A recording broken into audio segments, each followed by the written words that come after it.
pessoal. Hoje a gente vai dar continuidade ao nosso terceiro caso nesse ciclo de debate sobre direitos reprodutivos. Nós já tivemos 2 casos super interessantes aí, com apresentações também super interessantes, que renderam um bom debate. E hoje a gente vai ter a maior honra de fechar esse ciclo aqui com a Cristina Neves, né, que entrou no grupo como uma participante e hoje nos honra aí bastante para apresentar esse caso tão importante, né, e um caso que tão polêmico do ponto de vista da sua própria compreensão. Então, o grupo e o IDP, estou muito honrado, Cristina, de recebê-la aqui agora como expositora desse caso. Ficamos muito felizes. Para quem não sabe, a Cristina fez mestrado, Master of Law, na Universidade de Berkeley, é advogada aqui em Brasília e também é vice-diretora, não é isso? Vice-presidente do Elas Pedem Vista. E, inclusive, eu queria fazer uma pergunta. Agora, elas debatem a mesma coisa? Ou Não. É que a Nina e a Raquel estão com Elas Debatem, ou Elas Pedem Vista. A gente também tem grupos de discussão, mas também a gente também está numa... em defesa dos direitos das mulheres. Não, na verdade, são grupos separados. Elas são super parceiras nossas. A gente já fez até um seminário em conjunto. Foi, inclusive, que a gente se conheceu. É mais ou menos a mesma proposta. E o Elas no processo? Elas no processo é outro grupo, que acho que a Carol faz parte. Mas, enfim, hoje em dia as mulheres estão aí levantando várias frentes, né, para estar mais em destaque. Então, muito feliz de você estar aqui com a gente apresentando isso, esse caso tão polêmico. E, em nome do IDP, eu cumprimento você e também cumprimento o ministro Fernando Neves, né, que está aqui presente conosco. Uma honra recebê-lo. E fique à vontade, você sabe que aqui é a sua casa e você já sabe como é que funcionam as coisas, tá bom? Obrigado pela sua disposição, tirar um tempinho para estudar e preparar esse caso para a gente. Muito obrigada, Alonso, muito obrigada, Becker. Eu estou muito honrada de estar aqui hoje. Eu fiz uma especialização em Direito Constitucional no IDP, então, assim, vejo como a minha casa sempre. O grupo de pesquisa foi uma alegria desse momento de isolamento social. Realmente é um prazer estudar esses casos, rever coisas que eu estudei. Já concluí o meu mestrado tem 5 anos agora, 4 anos, estou confundindo o tempo. Então, rever tudo isso, rever alguns casos é muito bacana, é muito prazeroso, assim, preparar a exposição de hoje, fazer uma pesquisa mais aprofundada sobre alguns temas, foi muito, muito prazeroso. E também dou parabéns por esse grupo, vocês conduzem muito bem, os debates são excelentes. E assim, também já cumprimento os colegas aqui do grupo, porque o nível é altíssimo, inclusive me fez preparar muito e pesquisar curiosidades do caso, porque eu vi que é muito interesse do grupo e sempre todo mundo traz fatos interessantes. Então, eu tentei ir um pouquinho além só da decisão do acórdão, para a gente também entender um pouco o background, né? Então, como o Becker e o Alonso falaram, essa já é a terceira exposição relacionada a direitos reprodutivos. A gente teve a primeira aula, que foi Greensboro versus Connecticut, que é o caso de 65, que tratou sobre a possibilidade do reconhecimento, o direito de privacidade ele foi reconhecido constitucionalmente, né? Foi a possibilidade de uso de pílula anticoncepcional. E esse caso do Greensboro, ele é interessante ser analisado com outros 2 que também trataram, que foram, na verdade, o fundo para o Roe, né? Que é o Eisenstadt versus Byrd, que declarou inconstitucional uma lei que proibia a distribuição de anticonceptivo para pessoas solteiras.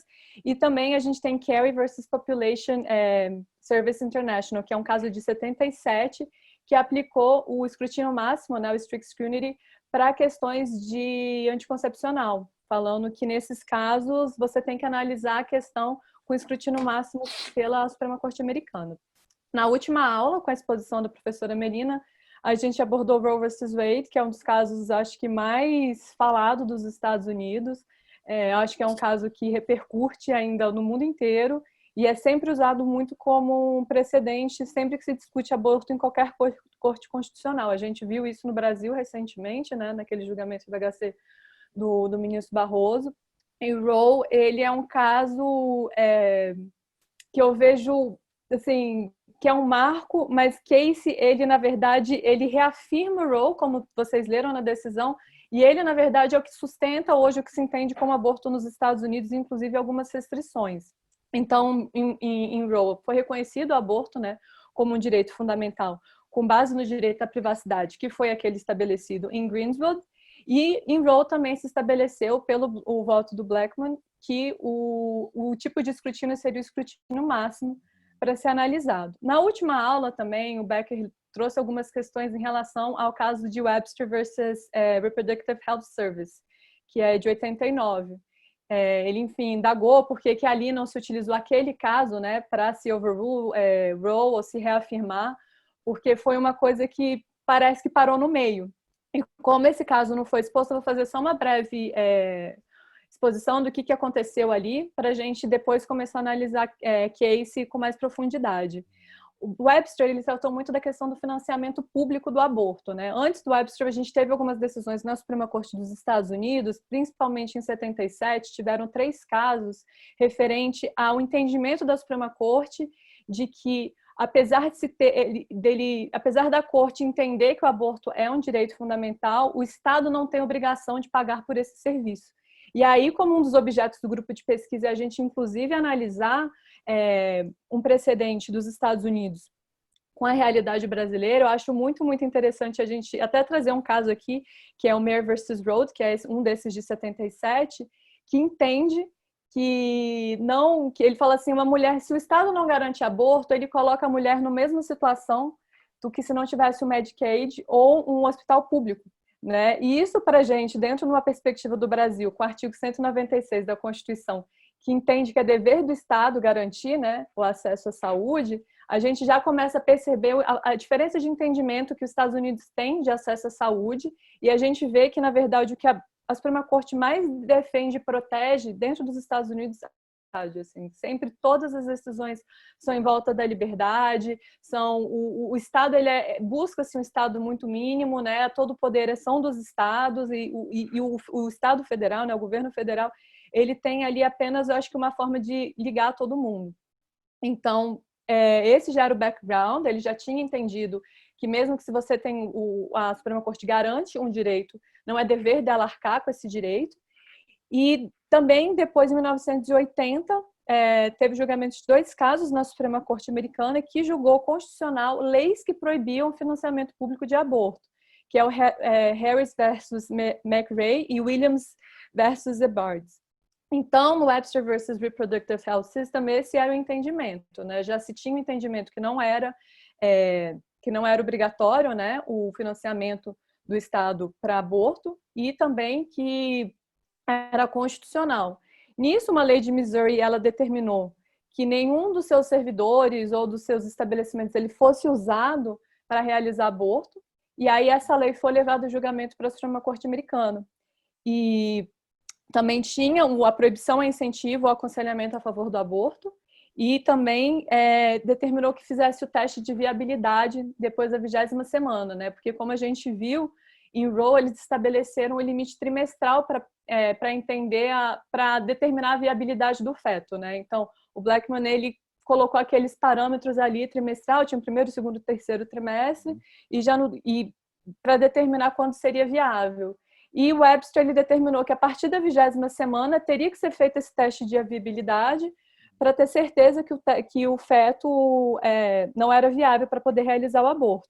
Então, a gente teve, e ali, né, sempre que se julga um caso na Suprema Corte Americana, se coloca uma question, né, para ser debatida e respondida pela Corte.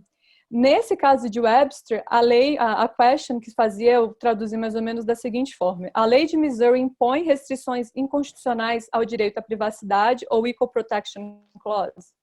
E isso foi levado para a Corte e no julgamento majoritário, formado pelo White, Kennedy, O'Connor, Scalia e Rehnquist, se entendeu que nenhuma dessas provisões eram inconstitucionais, então a lei foi mantida.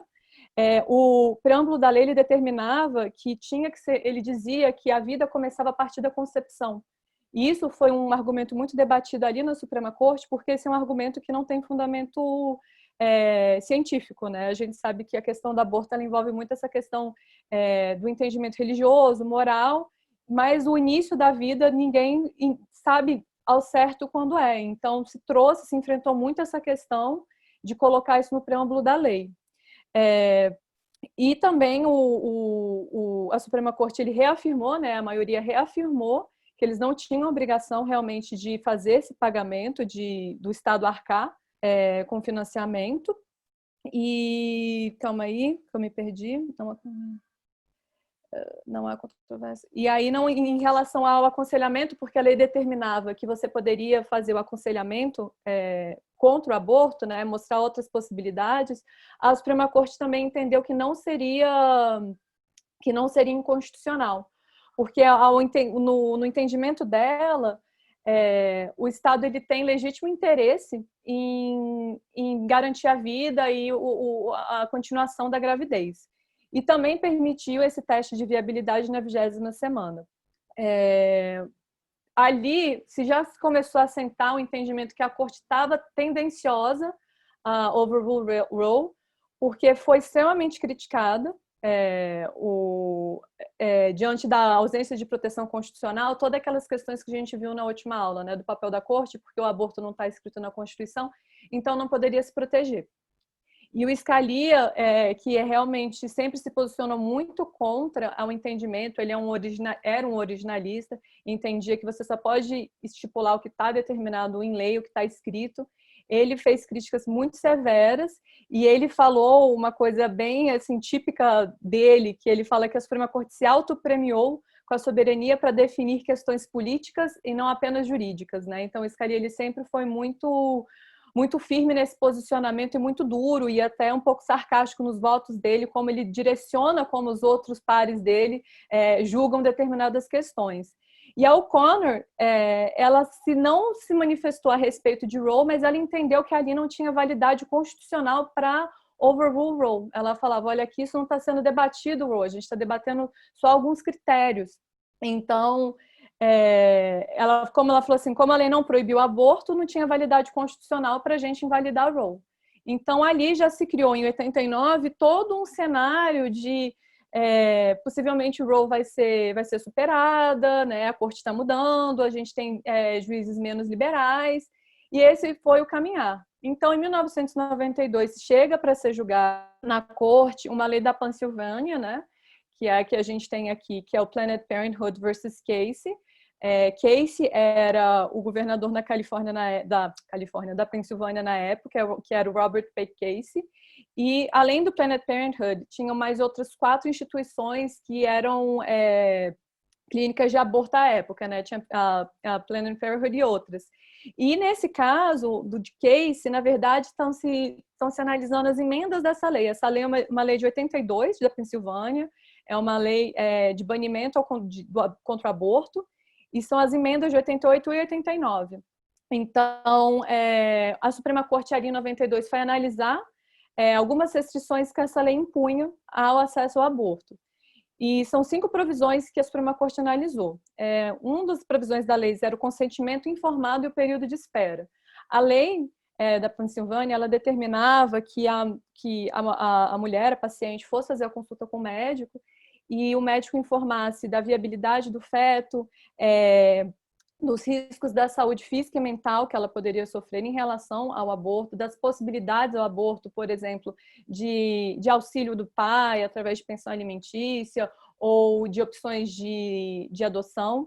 E depois que ela tinha, vamos dizer, essa aula, essa pequena palestra ali, ela assinava um termo e tinha que esperar no mínimo 24 horas para poder realizar o procedimento, que ao entender da lei seria um período para ela fazer uma reflexão para poder, de fato, enfim, estar bem informada se era aquele procedimento que ela gostaria de realizar.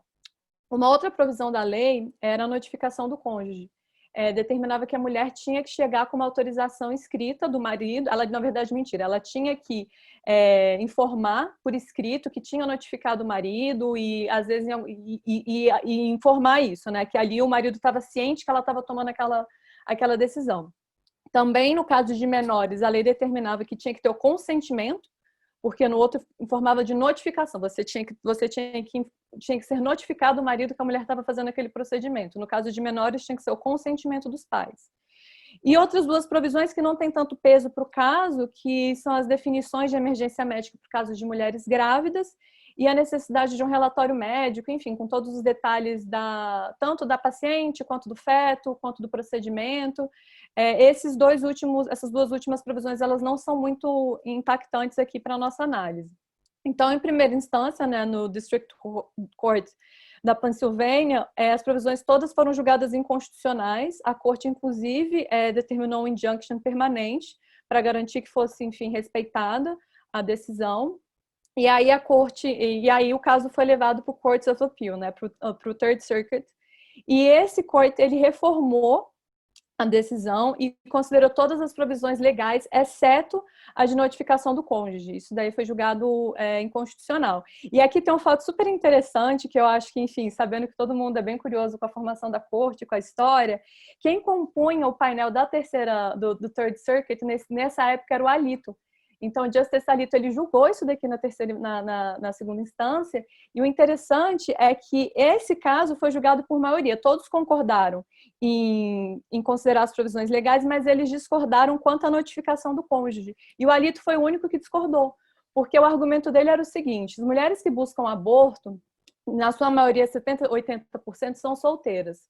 Das mulheres casadas que vão buscar o aborto, 95% delas já têm o conhecimento do cônjuge. Então, assim, não interfere isso. Elas já chegam lá. Então, é um número muito pequeno para se, enfim, que essa lei, enfim, tá alterando. Então, não tem por que a gente não entender que ela é constitucional. E aí também falam muito que o Alito sabia muito bem do peso dessa decisão, né? Ele sabia muito bem à época que a forma que ele fosse julgar e a forma, inclusive, dura até em relação a essa questão do aborto, marcaria, sim, a trajetória dele no futuro. Então, a pessoa que a gente sabe que depois chegou à Suprema Corte Americana, que certamente tinha ambições naquela época de chegar a esse cargo, ele foi muito bem pensada essa decisão dele de como entender que essa provisão não era inconstitucional. E aí, nisso, esse caso foi julgado em outubro de 91, né, pelo Third Circuit, com uma semana mais ou menos de diferença com a nomeação do Clarence Thomas para a Suprema Corte Americana. E aí, a advogada da ACLU, que estava representando o Planned Parenthood, a Catherine Colbert, ela teve uma estratégia que foi considerada das mais ousadas à época, assim, perante a Suprema Corte Americana.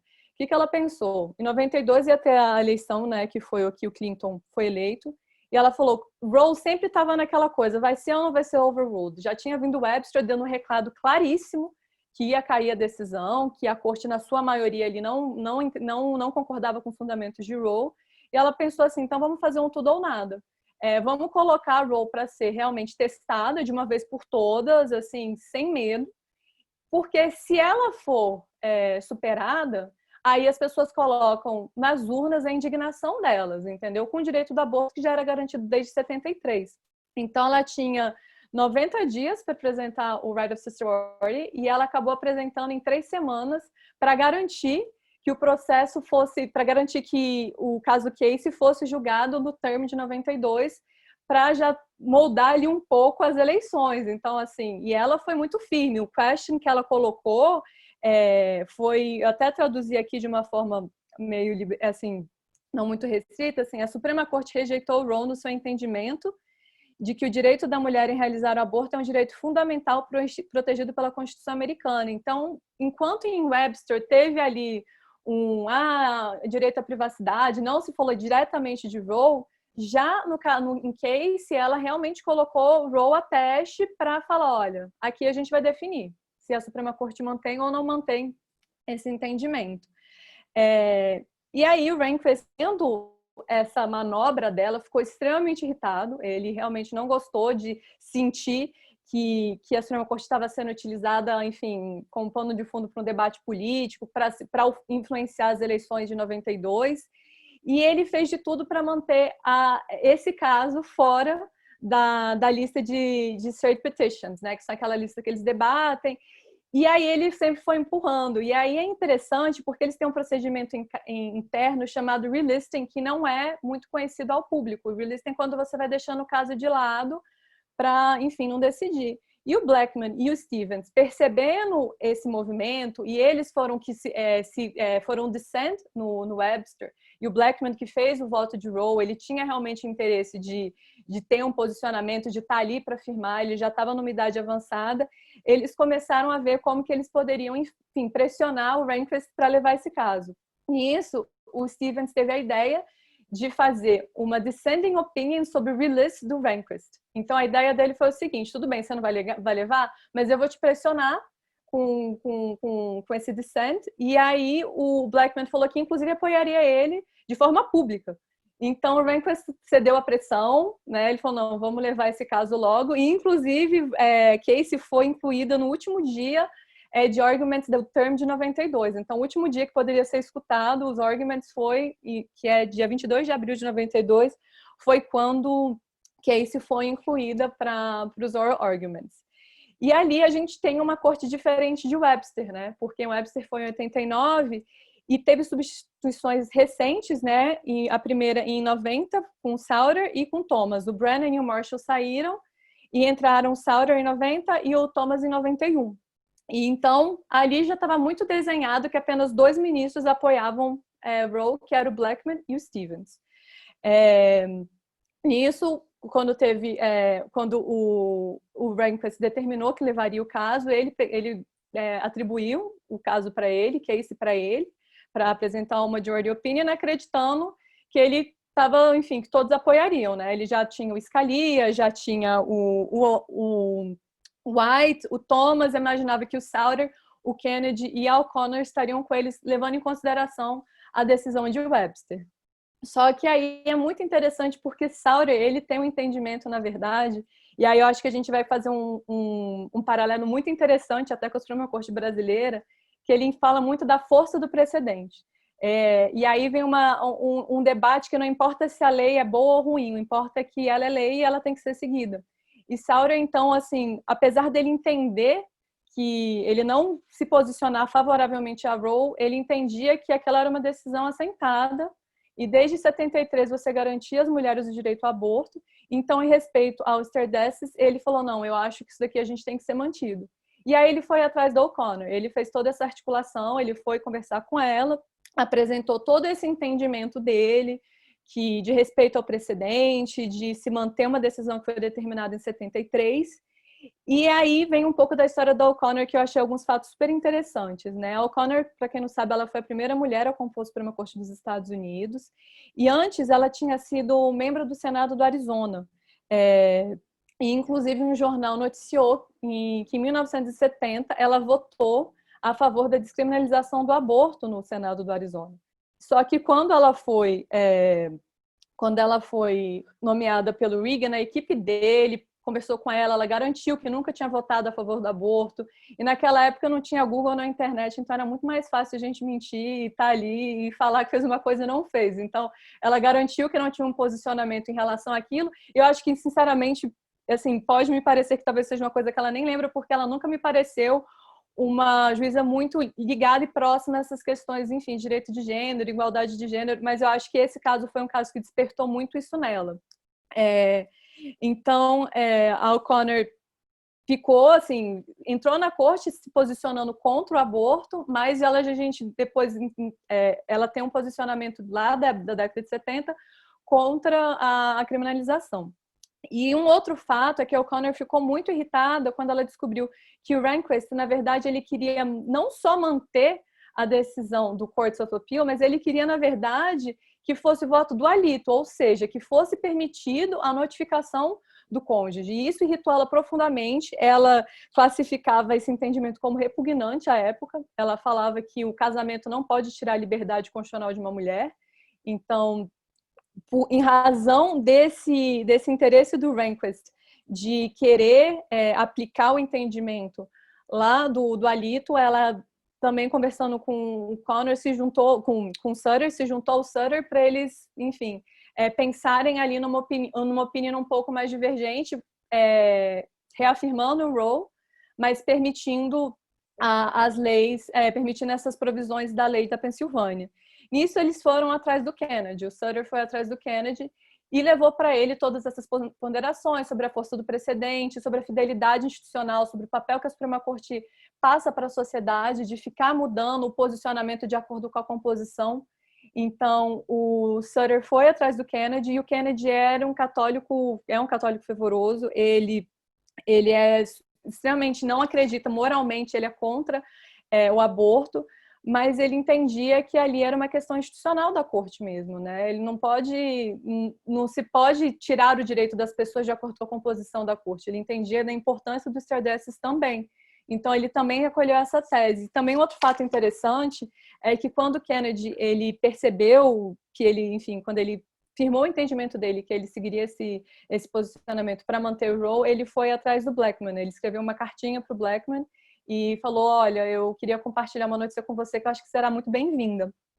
E aí ele conversou, né, com o Blackmun sobre o interesse dele em manter o precedente em Roe, o precedente de Roe, e como falaram até na última aula, Blackmun foi o ministro da Suprema Corte que mais recebeu ameaça de morte por conta do voto dele em Roe v. Wade. E aí ele, enfim, eu acho que ele até foi buscar um pouco de força ali, e o Blackmun falou para ele, olha, realmente é muito difícil, mas também vem coisas boas, e mostrou para ele à época uma carta que uma freira tinha enviado para o Blackmun agradecendo a ele, enfim, a decisão em Roe v. Wade, porque tinha ajudado muitas mulheres. Então se formou esse trio, que foi o Souter, O'Connor e o Kennedy, que inclusive depois ficou conhecido na Suprema Corte como Troika, os três tiveram esse nome. Tentei buscar aí o motivo, mas não sei, talvez vocês, às vezes, que têm uns fatos mais curiosos, possam entender, eu não consegui identificar por que eles ficaram conhecidos como Troika. E eles dividiram da seguinte forma o voto. O Kennedy falaria sobre a manutenção de Roe, Souter falaria sobre os stare decisis e O'Connor claramente falaria sobre a notificação do cônjuge, porque ela estava realmente indignada com esse fato. E aí se formou o julgamento. Esse é o background da Suprema Corte dos Estados Unidos para julgar Planned Parenthood versus Casey. Os Estados Unidos, com o solicitador-geral, o Kenneth Starr, ele entrou como amicus curiae, né, se posicionou a favor da lei da Pensilvânia, e acabou, como vocês leram na decisão que foi enviada pelo professor Alonso, professor Becker, foi uma decisão múltipla, né, muito plural, que você, na verdade, você tem a maioria para manter Roe, mas você tem uma plurality opinion, você tem um dissent e você tem um concurring. Porque 4-5 é o placar de que se entende que o Roe tem que ser mantido, tem que manter a proteção constitucional, mas eles entendem que a lei e as provisões são constitucionais, exceto a notificação do cônjuge. Já o concurring opinion, que é do Blackmun e do Stevens, eles falam que, na verdade, o Roe tem que ser mantido integralmente, que as provisões não consideram as provisões constitucionais. Principalmente, eles ainda entraram muito na questão das 24 horas de espera, e o interesse legítimo do Estado não pode se sobrepor à liberdade individual da mulher. E teve o dissent, que foi do Rehnquist, do Scalia, do White e do Thomas, que falam da terminação da vida em potencial, que já segue bem aquela linha do Webster e que, enfim, desse posicionamento contra Roe, novamente, que isso não está escrito na Constituição. O Scalia sempre volta, né, sempre muito originalista, sempre volta essa questão que não está escrito, então não se pode colocar esse direito. Inclusive, o Scalia ele compara Roe com aquele caso de Dred Scott, que a gente, inclusive, já estudou aqui no grupo de estudo, né, que falava sobre a questão do reconhecimento dos pretos nos Estados Unidos. Então, o Scalia chega a comparar isso, ele vê que, na verdade, vai ser uma decisão, ele entende que Roe vai ser uma decisão que daqui a anos vai ser considerada uma das piores dos Estados Unidos, e então, assim, muitas pessoas têm uma doutrina nos Estados Unidos que vê Roe versus Wade como uma das piores decisões que a corte já proferiu.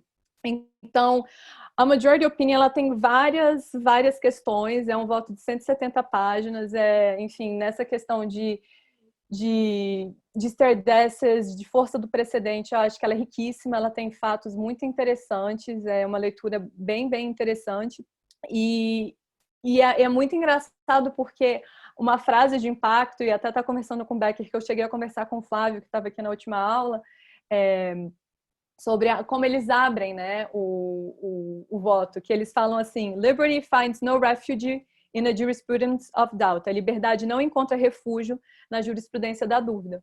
Então, em Roe, em Casey, a grande questão que fez o plurality opinion existir é essa força do precedente. Obviamente, tinha essa questão da notificação do cônjuge, tinha as outras questões relacionadas a undue burden, mas principalmente o respeito ao stardestes, né, que é o respeito ao precedente, o respeito à fidelidade institucional, o que a Suprema Corte representa nos Estados Unidos.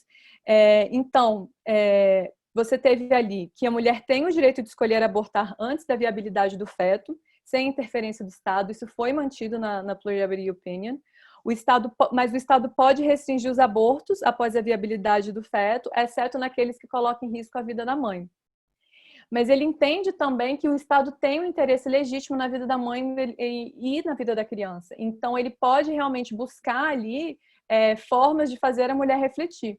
Então, Casey, eu acho que ela é uma decisão muito complexa, porque eu acho que ela não agrada ninguém no final das contas, porque as mulheres que apoiam muito o aborto e que levantam a bandeira pró-aborto, né, o pro-choice, viram todos esses empecilhos como uma restrição, uma forma de, enfim, de não permitir que as mulheres exerçam essa liberdade plena delas, e os pro-lives, né, as pessoas que são a favor da criminalização do aborto, também não ficam satisfeitos porque você não proíbe o aborto. Então, essencialmente, ela não agrada ninguém, ela só coloca restrições. Então, toda a estratégia da Colbert, que era colocar a prova de fogo, eu acho que ninguém saiu feliz com esse resultado, né? Então, em relação ao stardestes, como eu falei, essa questão que foi levado no voto é a importância de desrespeitar o precedente, a fidelidade institucional e reconhecer a importância da corte para manter as decisões anteriores. E o que o Kennedy fala é que mesmo que se elas forem impopulares, elas são decisões da corte, elas têm que ser mantidas, né? Não importa se é bom ou ruim a lei, o importante é que ela foi decidida e assim ela tem que seguir. Porque o que as pessoas esperam da corte, da Suprema Corte, é estabilidade, é saber, é segurança jurídica. Então, acho isso muito interessante e lendo esse caso, assim, eu comparo muito com o que a gente passou nos últimos anos em relação à prisão segunda instância aqui no Brasil, porque a gente via que às vezes mudava o posicionamento de um ministro e mudava toda a interpretação daquilo, e quantas vezes o Brasil parou para se analisar um caso. Então, assim, é muito interessante quando a gente vê esse entendimento de stardestes e a gente compara com a realidade brasileira, como que foi visto isso nos Estados Unidos. E também um argumento muito interessante da plurality opinion é que uma geração inteira, né, essa decisão é de 73 e Roe foi julgado em 92, ou seja, 19 anos. Então, uma geração inteira viveu nos Estados Unidos já esperando esse direito, né? E isso é definidor.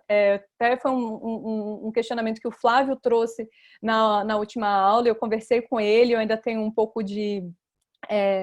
não sei, ainda reflito muito sobre esse assunto e trago para vocês para o debate.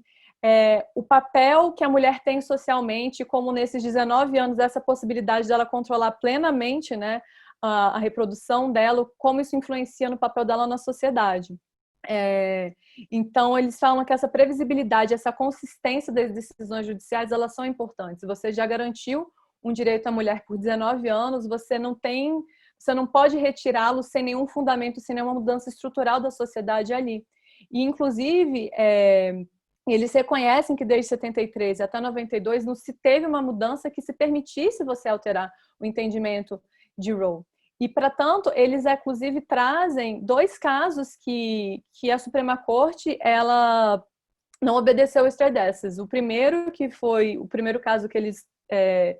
na verdade, trouxeram 2 casos. Um que foi o West Coast Hotel versus Parish, que esse a gente ainda não chegou a estudar no grupo, que fala sobre jornada de trabalho mínimo. Inicialmente, a Suprema Corte Americana, em Lochner versus Nova York, um caso de 1905, ele entendia que era inconstitucional uma lei que limitava a jornada de trabalho. E depois, em 37, em West Coast Hotel versus Parish, ele já entendia que sim, que poderia ter limitação. E aí o que a Suprema Corte argumenta em Casey é que, na verdade, você teve toda uma interpretação e não só uma interpretação, você teve um reconhecimento do estado do bem-estar social. Então, ali você teve fundamentalmente uma mudança da sociedade que justifica o não respeito aos stewardesses. E o outro grande exemplo que a gente viu recentemente aqui no grupo de estudo, que é Brown versus Board of Education, né, que rejeitou o entendimento de Plessy de iguais mais separados, até pelo reconhecimento de pessoas negras como cidadãos plenos. Então, ele fala, olha, quando a gente tem fatos novos na sociedade, estruturas diferentes, os casos podem ser revistos. No caso de Roe e Casey, você não teve uma mudança na sociedade, você teve uma mudança da corte. E ele entende que a sociedade não pode ficar refém da composição da Suprema Corte Americana. Ele fala assim, olha, se mudou ou não mudou a composição, não interessa, porque agora a gente vai ter um republicano que vai colocar juízes que são contra o aborto, você não pode tirar o direito das mulheres, isso não cabe. Então, essa é um dos argumentos centrais ali em relação a stewardesses. Em relação ao direito ao aborto, como eu falei, eles mantiveram, entenderam que era um direito constitucionalmente protegido, inclusive eles falam, eles mencionam que casamento também não é um direito protegido pela Constituição, mas mesmo assim, no caso Loving versus Virginia, que permitiu o casamento interracial, você teve o reconhecimento que o Estado não pode entrar em algumas relações individuais dos cidadãos. Então, é muito interessante a gente ver que sempre nos Estados Unidos, na Suprema Corte de Liberdade, eu acho que é sempre o norte que se leva, assim, é da interferência no Estado do individual. Então, quando a gente compara a questão do aborto no Brasil, se surgem vários debates, né? Mas nos Estados Unidos, o que mais entra também é muita questão da liberdade. A liberdade individual de fazer as suas escolhas reprodutivas, né? Eu acho que no Brasil o fundamento que se entra muito mais é de saúde pública, de custo do Estado, que como a gente viu nos Estados Unidos, isso não é uma questão relevante, porque lá, como você não tem o dever do Estado embarcar com a saúde, isso não interfere para eles no pensamento e nem no fundamento em relação a isso. Mas em relação ao direito ao aborto, ele aplicou um standard diferente. Em Roe, como a gente tinha visto, aplicou o escrutínio máximo, né? O strict scrutiny. E aqui, em Casey, ele falou que não, que na verdade o tipo de análise que você teria que fazer em relação a essas leis seria do undue burden, ou seja, você tinha que ver se o Estado estipulava um obstáculo grande para a mulher ter acesso a esse aborto. E é um standard que, assim, eu particularmente tenho muita dificuldade porque eu acho ele extremamente subjetivo. O strict scrutiny você tem determinado que a lei tem que ser muito bem elaborada de acordo com o interesse do Estado, e aqui do undue burden fica um pouco meio que um escrutínio intermediário. Eu acho que você causa muita confusão, e aí você pensa o seguinte, ele fala que o Estado não pode criar obstáculo ao aborto, mas ao mesmo tempo ele permite que o Estado implemente medidas para desencorajá-lo. Quer dizer, toda lei feita para limitar o acesso ao aborto é para desencorajar. Assim, então, virou um standard que é realmente muito conflituoso, mas eu acho que foi uma forma ali da Suprema Corte, naquele momento, garantir que se tivesse enfim, de se manter Roe, e manter essas provisões da lei da Pensilvânia, mas é um conceito, é um standard que eu tenho muita dificuldade, mas e lendo muito sobre o caso e que já foi escrito, eu vejo que eu não estou sozinha. E aí, uma das outras questões que a gente também tem, a notificação do cônjuge, como eu tinha falado, foi considerada inconstitucional. A O'Connor se posicionou muito firme contra isso, inclusive foi o momento que ela reconheceu a questão de desigualdade de gênero, e com o entendimento do alito do Third Circuit, né, que nesse caso você teria, enfim, um grupo muito pequeno de mulheres afetadas, então não seria um problema. E aqui é interessante que a Suprema Corte dos Estados Unidos, em Casey, o que eles entenderam? Que esse grupo pequeno de mulheres afetadas, que eram 5% das casadas, e essas casadas respondiam a 20% das mulheres que faziam aborto, na verdade, é que eles falam que esse pequeno grupo, se a mulher não está notificando o marido que ela está fazendo esse procedimento, com certeza de um relacionamento que não está muito bem, que pode, inclusive, ser decorrente de casos de abuso.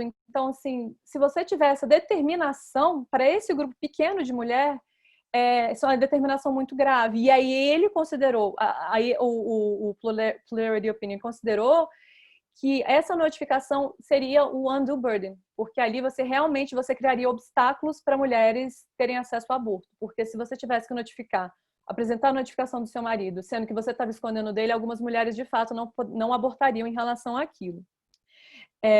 E aqui, em relação à viabilidade do feto, se alterou o entendimento, deixou de ser a questão trimestral, como tinha sido em Roe, e passou para a viabilidade do feto, como já tinha entendido ali, Webster já tinha aberto um pouco esse caminho.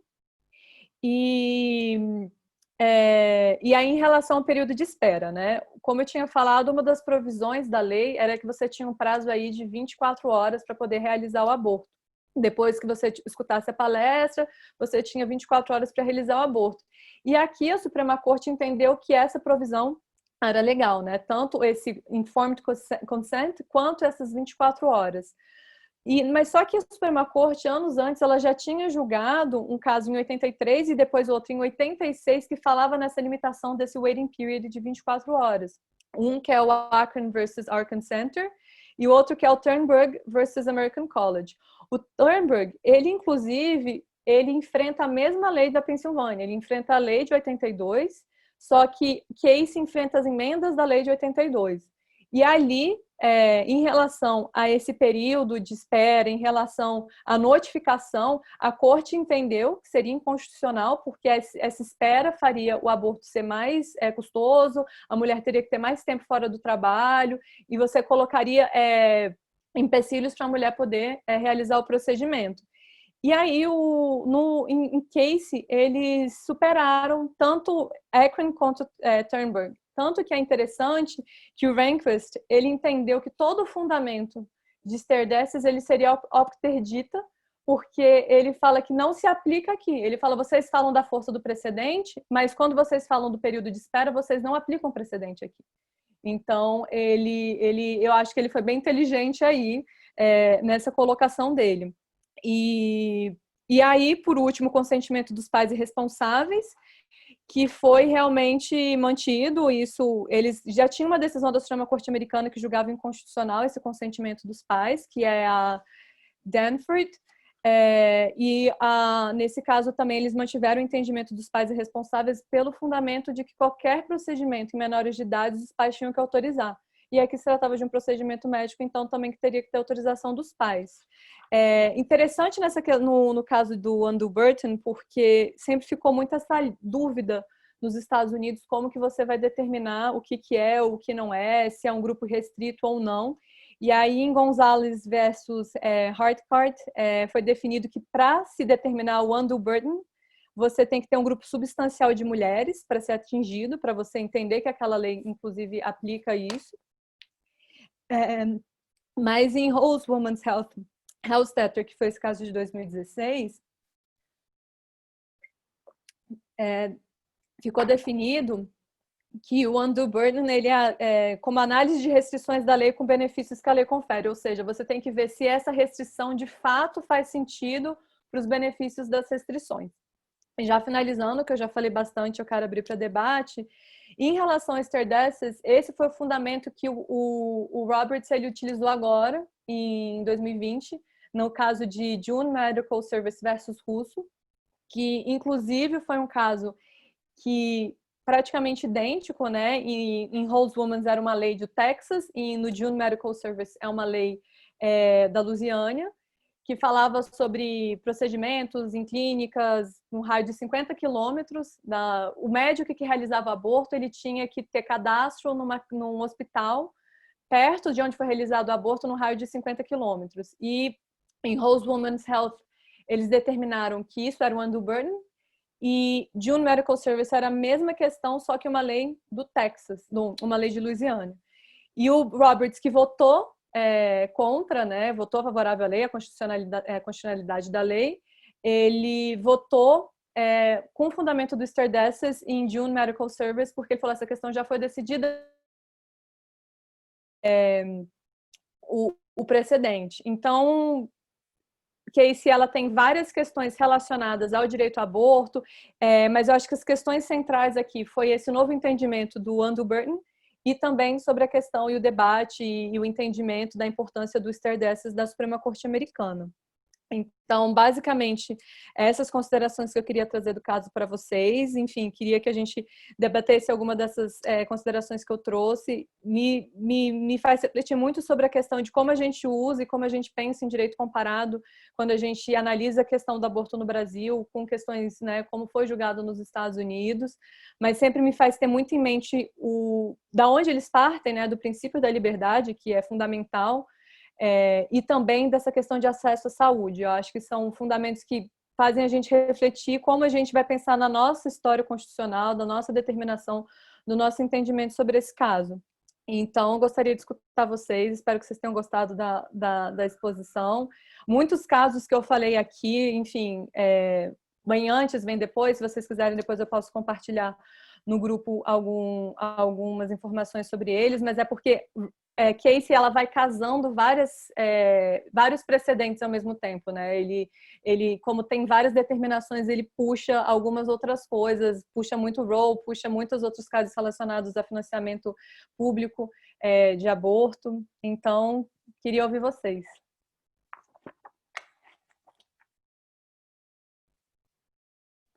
Oi, Cristina.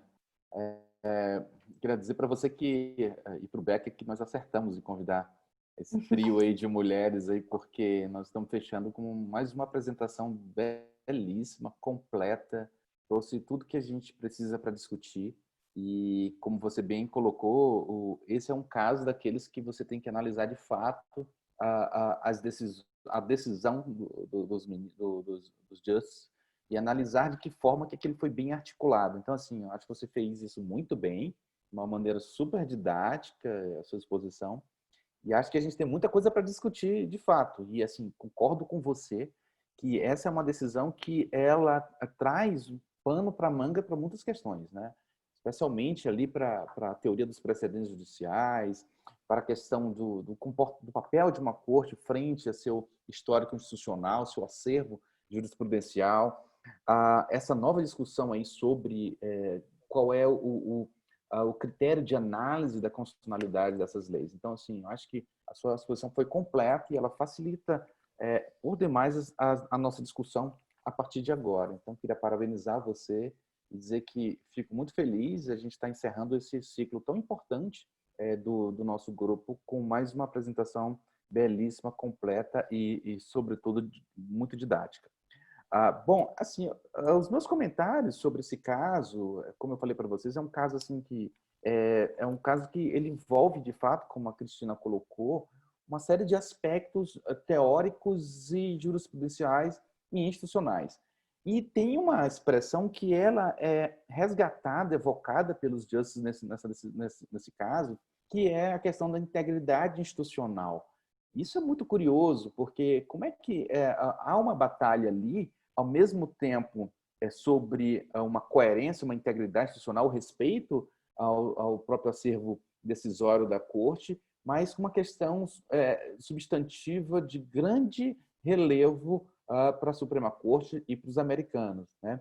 E aí pareceu que essas questões de integridade institucional, do respeito aos precedentes, foi meio que um modo de eu tentar manter a minha posição substancial sem expor ela, né? Uhum. O próprio Justice Blackmun, ele fala nisso assim, com aquela vontade de dizer assim, olha, bom, mas vamos respeitar aqui esse histórico institucional e de fato é uma decisão construída ali com uma espécie de muro cheio de tijolos, né, com vários precedentes sobre determinadas questões e por isso eu tenho a impressão de que é uma decisão assim um pouco difícil de você extrair, como a Cristina falou, é uma decisão repleta de óbiter, e é difícil você extrair um só, né, em razão de ter sido uma plurality opinion,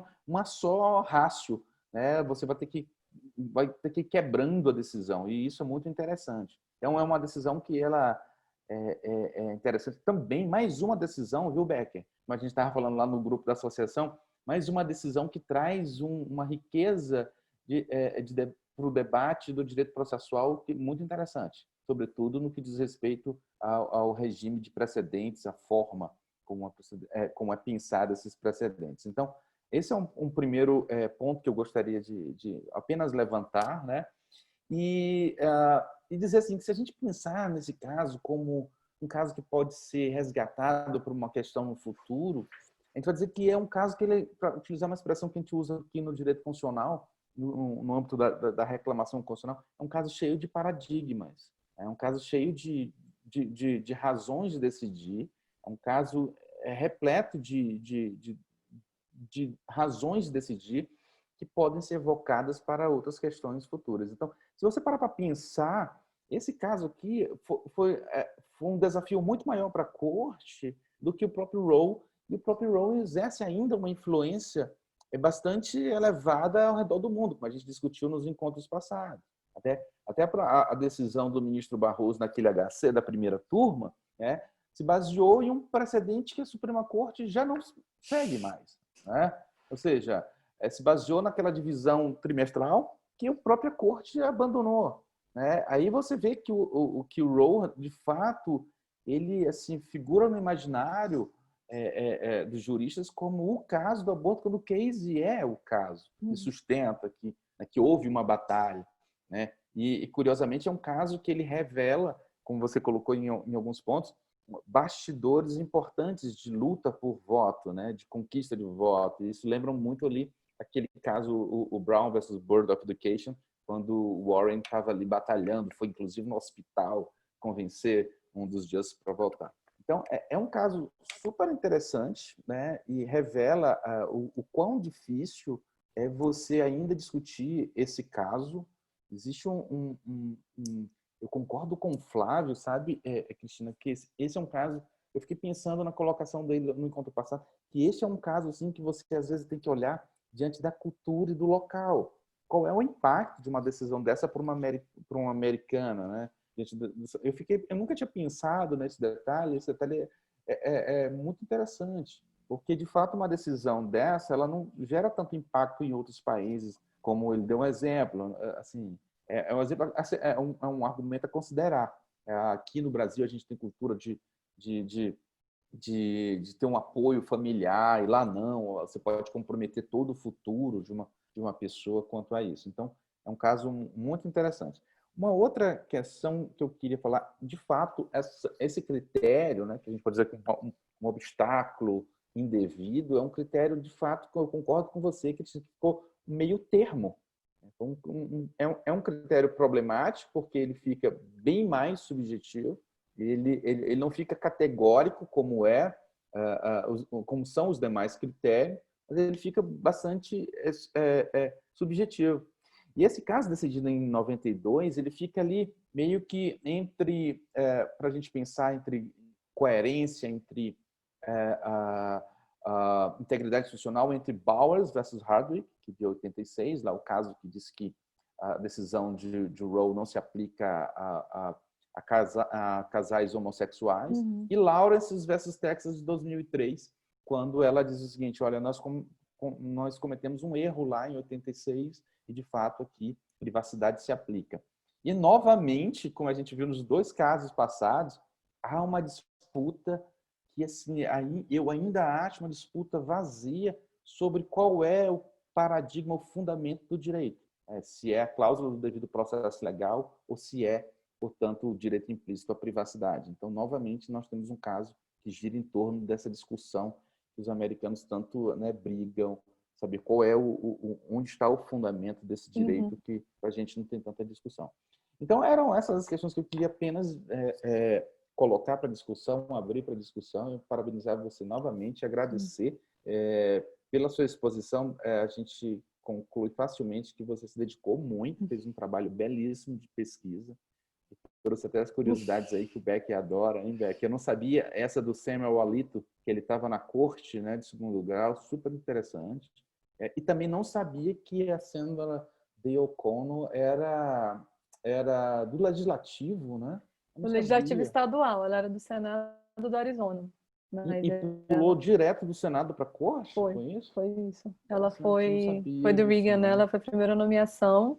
E E é muito engraçado, porque tem até um livro muito interessante. O Becker e o Afonso sabem, o Alonso sabem que eu sou muito fã da Ruth Bader Ginsburg. Uhum. Tá? Inclusive, ela está aqui assistindo aula com a gente.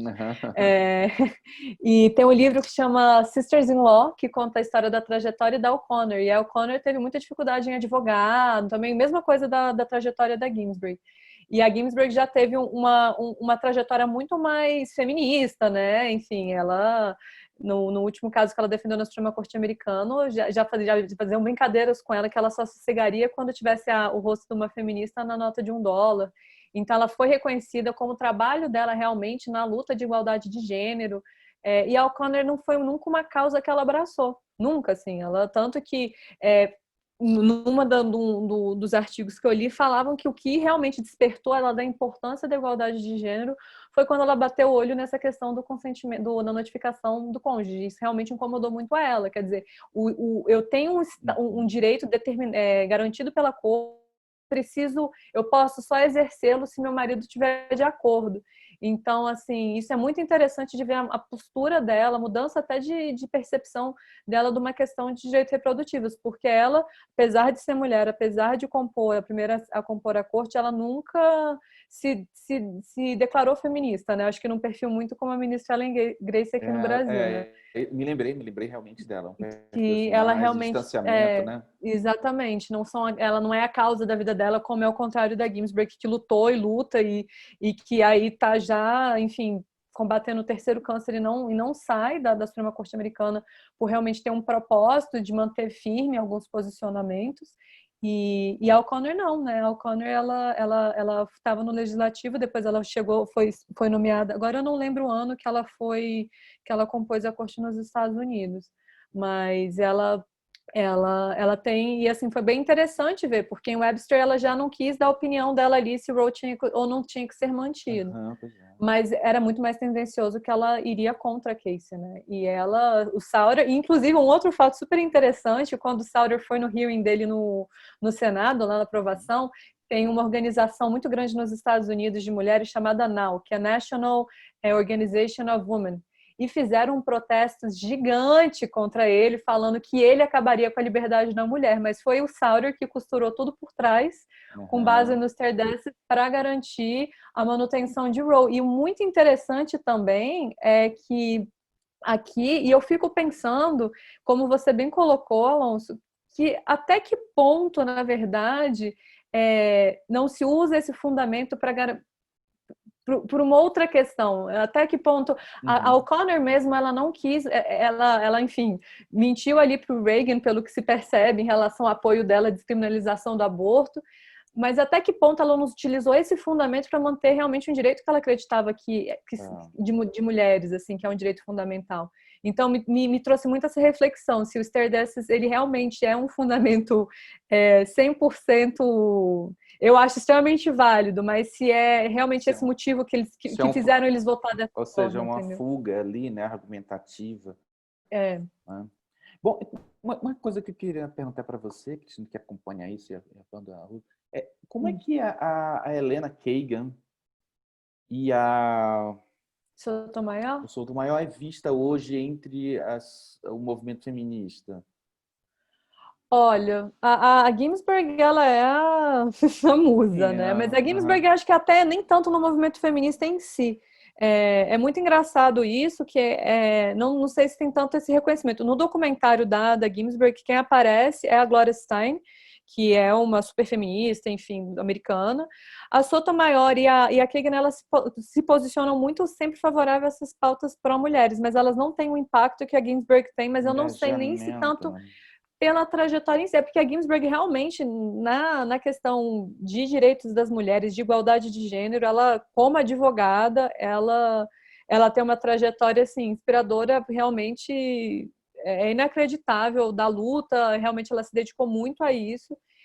E a Kagan e a Sotomayor não. A Sotomayor, ela até tem um livro também super interessante, né, que ela conta a história dela antes de chegar na Suprema Corte Americana, e ela não era ligada a essas causas, né? A Kagan, salvo engano, ela foi clerk do Marshall, né?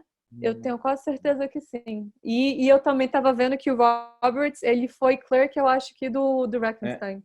Tô errado? Eu não sei. Não, do Rehnquist. Ele foi do Rankist. Do Rankist, então, assim, a Kagan, assim, né, se ela foi clerk do Marshall, claramente ela tinha uma pauta aí, direitos humanos e direitos fundamentais, mas a Ginsburg é realmente a referência nessa questão de mulheres, enfim, de igualdade de gênero nos Estados Unidos. Não, a Sotomayor e a Kagan são reconhecidas, mas como a Ginsburg é bem difícil. Legal, Cristina. Vou passar a palavra para o Becker. Becker, com você, meu amigo.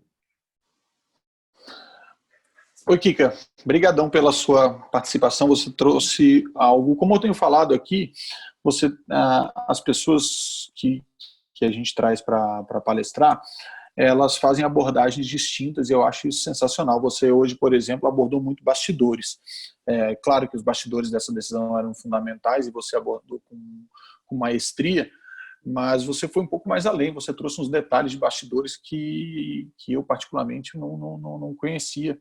E aí eu fiquei meio aficionado aqui na sua fala aqui, porque apesar de eu estar assim, é porque eu fico com o vídeo na minha frente, mas para falar eu tenho que falar no iPad aqui, que a câmera é melhor depois para o YouTube. Então você fez com maestria essa abordagem. Obrigado, viu? Foi muito legal mesmo.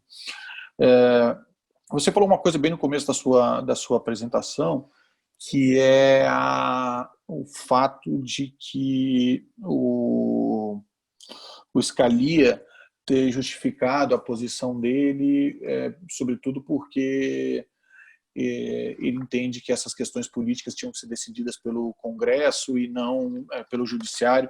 É engraçado, isso é a muleta dele, né? Ele usou isso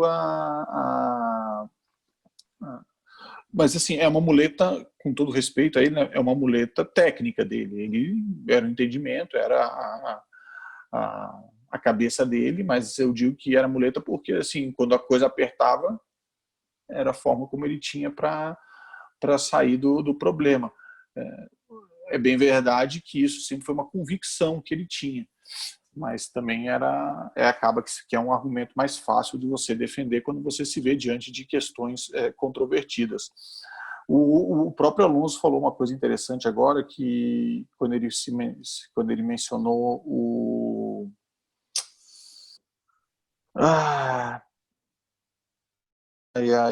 que falava foi o Sauer? Foi o Sauer, né? Que acho que foi você que falou, né, Alonso, que esse também é uma muleta, dizer, olha, eu vou ficar aqui, vou respeitar os precedentes e portanto, vou manter minha posição. É bem verdade também que a gente tem que ser honesto e dizer que isso é uma ideologia do judiciário americano. Portanto, ele nada mais fez do que respeitar aquilo que foi decidido, de maneira a tentar preservar, de certo modo, as suas decisões. Por outro lado, é bem verdade que quando a Suprema Corte quer, ela supera o precedente e pronto, entendeu? Então, assim, por isso que eu falo um pouco de muleta, porque você acaba usando aquilo para se defender de um tema polêmico. Antes de falar uma coisa muito rápida sobre o tema, para a gente passar aqui para o pessoal, só para fazer um esclarecimento, a Sandra Day O'Connor, ela foi realmente do Senado, mas ela tem uma história interessante, porque ela talvez eu diga a única, mas pode ser que tenha mais alguém, mas ela é única, né, nos dois gêneros, juiz que não veio, que era juiz estadual, mas que não veio da última instância do Estado. Ela veio da Corte de Apelações do Arizona. E ela não é da Suprema Corte do Arizona. E é interessante isso. É mais ou menos a ideia que a gente teve do ministro Pelosi, do ministro Lewandowski, que vieram direto de Tribunal de Justiça e não passaram pelos tribunais superiores. Então, seria um paralelo mais ou menos aí. Isso ela foi logo depois de ter sido senadora pelo estado do Arizona. Mas ela ficou pouco tempo, então talvez às vezes as pessoas não recordem desse detalhe dela. A outra questão que eu queria falar é o seguinte, é que eu não sei se a Kika, eu queria até ouvir o que a Kika tem para dizer sobre esse ponto, eu não sei se ela tem essa compreensão ou essa ideia Mas me parece, acho que eu não tenho certeza se eu falei isso no último, em Roe vs. Wade, mas eu tenho a impressão de que esse caso que a gente está tratando hoje, ele é tido ou foi algo no sentido de, olha, aqui a gente corrige o rumo lá de 73, de Roe vs. Wade, e não se toca mais nisso. Entendeu? Roe vs. Wade abriu demais a porta, aqui a gente fecha um pouco a porta, e aí a gente vai aparando uma outra ponta, como você citou agora, aqui, que é a decisão desse ano lá da Louisiana, né, dos hospitais, de 50, que tinha que ter inscrição nos hospitais, os undue burden, mas assim, não me parece, veja, mas quem está falando aqui é um leigo sentado numa cadeira em Brasília, no Brasil, que não vive o judiciário norte-americano, pelo menos não vive no dia a dia, né, e também não mora nos Estados Unidos. Mas o que me parece é que essa decisão de Planned Parenthood, na verdade é Planned Parenthood of Pennsylvania, né, porque Planned Parenthood tem nos Estados Unidos inteiro, né, então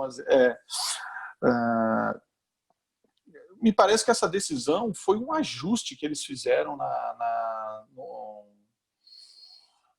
no caminho que eles estavam traçando da Suprema Corte em relação ao aborto, e talvez um ajuste para, de um lado, como você mencionou ainda que você tenha tangenciado, de um lado, né, os republicanos falarem, pô, mas pelo menos a gente conseguiu diminuir a possibilidade de aborto, e por outro lado, os democratas, os progressistas falarem, olha, tudo bem, pelo menos a gente não perdeu o direito ao aborto, né? E aí fica naquela questão, pô, mas será que precisa realmente superar Roe vs. Wade hoje? Porque você acaba, como você disse, Kika, você desagradou os dois lados, mas, por outro lado, você agradou os dois lados, porque você não tem hoje a total negação ao aborto, mas também você não tem uma liberação irrestrita do direito ao aborto. Então, eu queria saber de você se você pensa também desse jeito, e logo depois a gente já abre aqui para o pessoal já que está se inscrevendo. Obrigadão de novo, viu, Kika? Obrigada a vocês. Estou muito feliz de estar aqui fazendo essa exposição. Eu penso, na verdade, muito parecido como você. Assim, realmente não agradou ninguém, mas também não desagradou todo. Assim, eles ficaram em cima do muro, numa certa forma. Eu acho que, na verdade, também foi uma decisão possível. Não acho que foi em cima do muro, foi a decisão que eles conseguiam ali. Então, assim, Roe, o Scalia fala, eu não sei em que julgamento foi, enfim, eu li alguns para preparar a aula, mas ele fala que Roe dividiu o país, que Roe é a pior decisão, né? Compara a Dred Scott, porque hoje em dia não se existia o debate do aborto, e o aborto virou uma questão política, e o aborto define, né, as eleições nos Estados Unidos. Quer dizer, a gente vê isso, teve na aula que a gente teve com a Beatriz, isso foi dito, né? Enfim, como a questão da composição e eu acho que é bem isso. Eu acho que Roe realmente foi de um movimento muito forte ali, de 73. O movimento feminista estava muito alto. A Gloria Steinem, que eu tinha comentado quando eu estava falando um momento anterior, ela realmente estava muito engajada nessa luta e uma manifestação muito forte das mulheres. Então, Roe representou aquele momento. E eu acho que depois a gente já nos anos 90, né, já numa outra onda feminista, eu acho que com outras percepções, e a decisão sendo muito, muito, muito enfrentada, foi a decisão possível. Quer dizer, olha, então a gente vai deixar vocês apresentarem aí algumas provisões, algumas restrições, mas a gente vai sempre ainda ter o poder de falar que vocês foram muito longe. Então, acho que é bem isso. Da mesma forma que ela não desagradou, ela também agradou. Ela é realmente uma decisão bem em cima do muro. Foi a decisão possível no momento. Em 92, acho que você já tem essa questão até que o Flávio trouxe na última aula, que o Alonso também falou que ficou refletindo sobre o papel da mulher na sociedade, o tanto que isso é definidor nos Estados Unidos. E ali em 92, as mulheres com muito mais acesso ao mercado de trabalho, já é uma geração realmente que teve essa possibilidade de abortar e de escolher ter filho ou não, né? Assim, apesar de ser um debate muito muito extenso. Eu lembro uma aula que eu assisti com o ministro Barroso, que a gente estava inclusive discutindo Roe versus Wade, e uma aluna questionou, mas hoje em dia você tem tantos métodos anticoncepcionais, como é que, enfim, o aborto ainda precisa ser uma opção? E aí você tem uma discussão imensa, mas querendo ou não, é um método a mais, assim, da mulher, é uma forma a mais da mulher escolher ser ou não mãe nos Estados Unidos. E isso influencia muito a posição da mulher, sim, socialmente lá. A gente sabe que aqui no Brasil eu fico um pouco preocupada com esse discurso, até quando eu falei com o Flávio, quando a gente fala que no Brasil você tem a possibilidade de, enfim, da mulher, mesmo tendo filho, para o mercado de trabalho, e aí eu já não concordo tanto, porque eu acho que isso é só para uma parte da população, é só para uma classe média alta. Eu acho que dependendo da classe social que você vê no Brasil, se a mulher tem filho, ela não vai poder continuar estudando, ela não vai poder trabalhar. Essa questão reprodutiva da mulher e o papel que ela tem dentro da sociedade, ela é fundamental, assim, tanto que a Melinda Gates, ela tem a fundação, né, o Bill Gates é Melinda e Bill Foundation, e eles fazem muita questão, eles trabalham muita questão de vacinas, e das frentes que ela começou na África foi a entrega de anticoncepcional. E ela teve uma briga muito séria com a Igreja Católica. Ela falou assim, não, o meu entendimento é que é empoderador para a mulher escolher quando ela quer ter filho, porque isso vai permitir que ela estude, isso vai permitir que ela trabalhe. Então, isso é uma questão fundamental do papel da mulher na sociedade. Eu entendo que aqui envolve questões religiosas e morais, e eu acho que não tem que ir contra a fé de ninguém praticar um ato que essa pessoa não acredita, mas eu acho que o que a Suprema Corte fez em 73 e 92 é exatamente o momento do feminismo, do reconhecimento do papel da mulher. Então, assim, Roe estava sendo sempre muito enfrentada. Então, acho que é bem como o Alonso colocou. A gente fala muito de Roe versus Wade, ela não é uma decisão superada, porém, o que hoje define o aborto nos Estados Unidos é Casey. É o paradigma, é o que define, e undue burden é o que permite a Suprema Corte enfrentar ou não a questão. Então, acho que é bem interessante. Foi a decisão possível, acho que foi a decisão daquele momento, bem de 92. Então, assim, como hoje em dia a gente vê June, né, versus Russell, bem a decisão de 2020. Então, vamos ver, né? Vamos ver como que o movimento feminista vai caminhar, como os direitos das mulheres caminham, porque essas decisões, elas refletem exatamente, ao meu ver, o momento de posicionamento das mulheres na sociedade. A gente concorda, então. Acho que é mais ou menos isso mesmo. Você falou muito melhor do que eu, né? Eu fiz apenas umas observações e você deu um show aí. Agora, eu queria fazer apenas uma breve pergunta aí, tanto para a Cristina quanto para o Becker. Vocês acham que essa decisão, a natureza dessa decisão, o conteúdo dela, né, a forma como ela foi decidida, ela, como você falou há pouco, Cristina, ela freia um pouco uma rediscussão do aborto por agradar ambos os lados? Ou você acha que a sociedade, quer dizer, o grupo pró-aborto é indiferente, a sociedade civil organizada ela é indiferente quanto à decisão, o fato de ela ter agradado a ambos os lados? O que vocês acham? No documentário do Roe versus Wade, que até a Melina falou na última aula, ele fala muito isso, sabe? Dessa questão de que realmente o grupo pro-life nos Estados Unidos, né? Ele não é uma pauta que eles descansam, não é. Assim, eu não acho que eles veem Casey como uma vitória, assim, sinceramente. Eu acho que porque a gente, na verdade, tem extremos, né? A gente tem, vamos dizer, as pessoas pro-life extremas, pro-choice extremos, e você tem as pessoas que vão falar, não, realmente era aqui o possível, pelo menos a gente restringe, pelo menos esse período de 24 horas faz a mulher refletir, e algumas mulheres vão desistir, mas eu acho que os grupos mais radicais, eles não descansam, assim. E tem pessoas, nesse documentário Roe vs. Wade, né, no Netflix, ele inclusive fala muito isso, de pessoas que assim, de grupos organizados que não descansam e que estão buscando leis, e de clínicas sendo fechadas nos Estados Unidos por ameaça, né? Médicos sendo mortos. Inclusive, teve um caso que eu não peguei o nome, que fala sobre a liberdade de expressão das pessoas ficarem na porta das clínicas protestando e xingando e falando, e que, obviamente, liberdade de expressão uma das coisas mais sagradas e seguras, e Então, assim, você tem... eu acho que para esses grupos extremos, assim, extremos que eu digo no sentido de convicções, né? Então, para alguns grupos muito do pro-choice, case é horrível, porque não overrule Roe, e para o grupo muito extremo também do pro-life, do pro-choice, também é ruim porque ele aplica algumas restrições. Mas eu acho que, de uma forma geral, tentou se colocar um consenso. Olha, vamos entrar um pouquinho mais? Então tá, sabe? Eu acho que isso ali que tentou se ajustar, assim, tentou se acalmar os ânimos. Me foi a impressão assim, que me pareceu que foi uma coisa meio para colocar panos quentes e tentar conter, eu acho que o clamor assim das pessoas em relação ao tema. É o que eu acho também. Eu tenho essa impressão. Eu acho que esses extremos você vai ter sempre, né? Obviamente, nenhuma decisão agrada os extremistas progressistas ou os extremistas conservadores, que não seja o liberar o aborto para toda e qualquer situação, ou você restringir o aborto para toda e qualquer situação. De fato, nesse ponto, eu concordo com a Kiki e concordo também nas outras questões.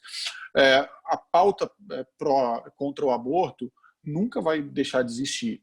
O que eu disse e repito é que eu entendo que essa decisão ela arrefece a pauta. Ela diminui, a gente pode até ver que nesse próprio julgado agora de Louisiana,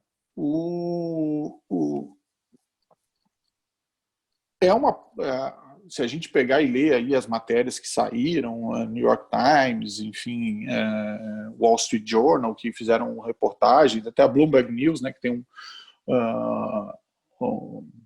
um site bacana sobre a Suprema Corte, que eles acompanham os julgamentos, eles fizeram umas reportagens mostrando que a própria Suprema Corte não empurrou, não incentivou a fazer o debate acerca de Roe versus Wade no caso, porque disse que não é para isso, entendeu? Eles não estão mais nessa